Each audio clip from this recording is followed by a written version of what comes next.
ছাড়া তো আমাদের আর কেউ নাই, তুমি ছাড়া তো আমার আর কেউ নাই।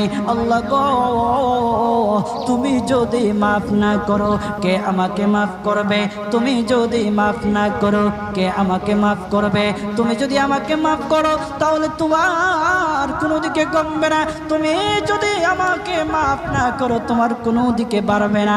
আল্লাহ গো, তুমি আমাকে মাফ করে দাও। সারাটা জীবন অন্যায় কাজ করেছি, সারাটা জীবন নাফরমানি করেছি, আমার কাছে কালেমার দাওয়াত কম আসে নাই, আমার কাছে কালেমার দাওয়াত কম আসে নাই, আমাকে লোকেরা কম বোঝায় নাই। ওগো আল্লাহ, তুমি আমাকে মাফ করে দাও।